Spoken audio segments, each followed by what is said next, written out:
All right, y'all. So I am back with day three of my um, transformation from chaos to sacred space.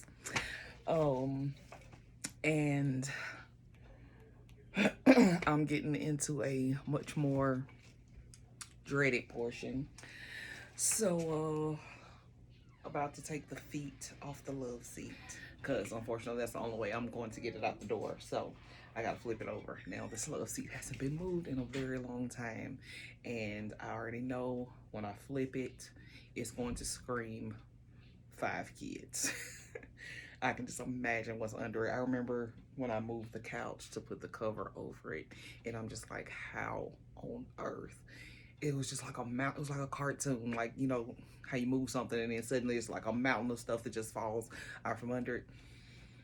So we're about to take a look and see what is under the love seat. I might even have a missing kid under there. I don't know. Like, I'm dreading it. I'm dreading it. And while I am stripping the couch, um, the girls wanted to keep the seats for their room, but the cat has thrown up all over them because kids and cats. I don't know, but so I was thinking earlier about this whole transformation and just bringing sacred wildfire to life, and that imposter syndrome starts seeping in, and I start remembering how you know nobody ever shows up for me. This is a thought that I have wrestled with my entire life, that abandonment wound, that nobody ever shows up for me. And for a moment, like, I almost started spiraling because I'm like, why am I even doing all of this? Like, am I ever even gonna get anybody to show up? Oh, like, will it all be for nothing?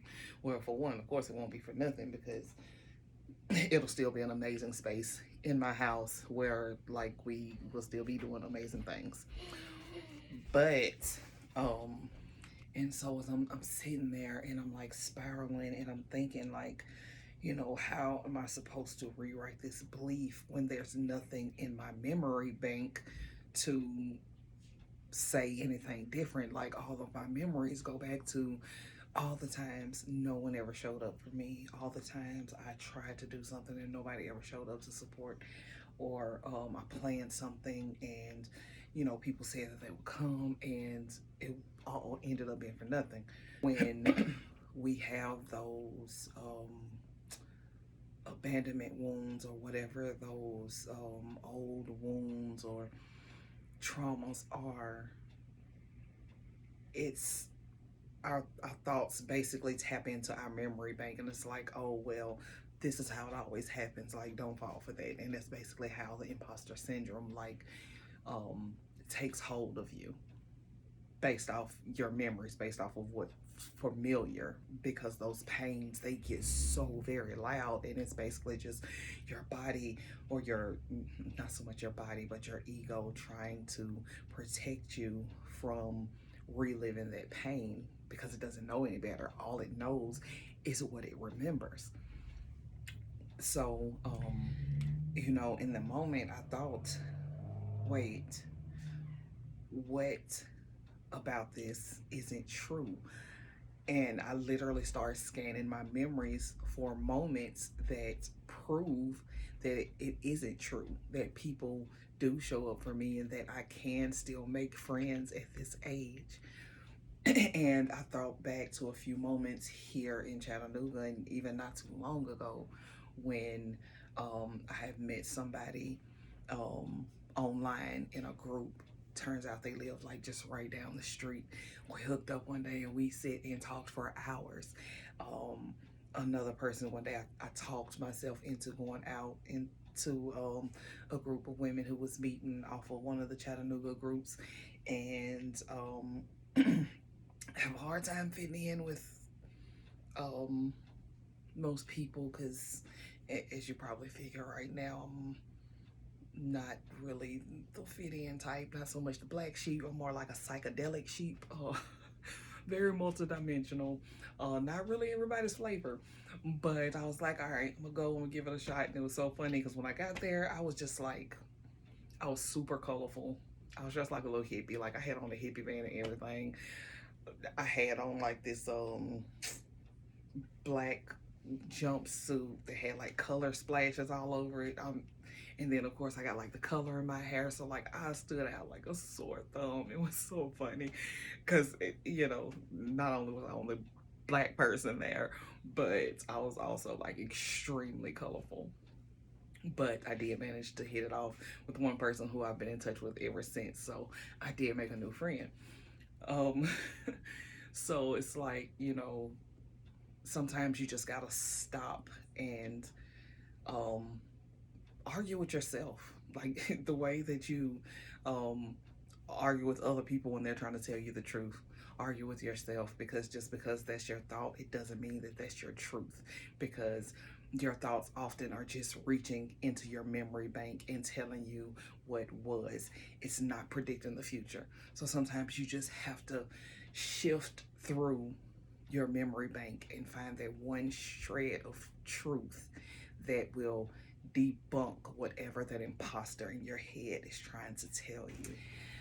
All right, so yeah, so that's my little mini lesson for today. And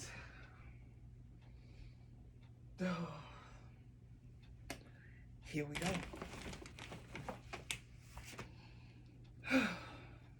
I'm stuck.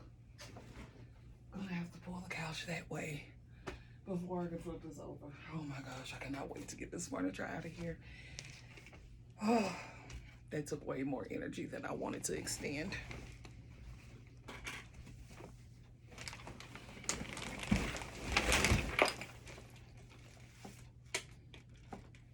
Yikes. Oh my gosh. Okay, this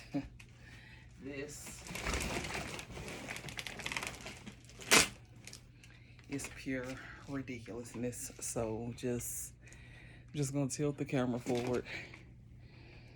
Like, and that's not even the most of it. Like, there's a whole Amazon Echo. There's a whole roll of tissue. Every freaking snack, water bottle, soda bottle, Capri Sun pouch.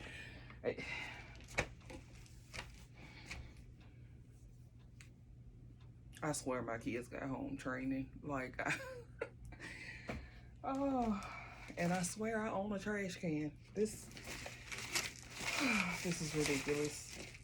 This is ridiculous, and this is why I cannot wait to transform this into a space where they are completely banned.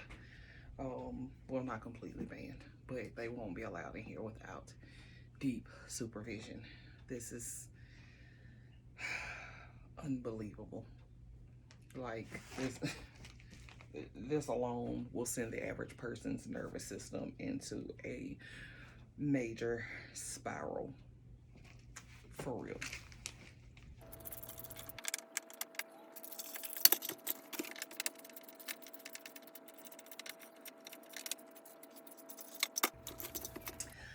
All right, well, I haven't gotten very far, and I'm gonna call this defeat for today because I am really frustrated. I got the computer desk taken down that was behind me, but while I was moving it, I knocked over a lot of plants and dirt and broke my hydroponics lamp. Luckily, I have a it's like right up here in this corner. Luckily, I had a brand new set of grow lights. So yeah, that's what's happening over there. Got the feet off of the love seat. And now I'm just staring at the ridiculous amount of stuff that's under the love seat.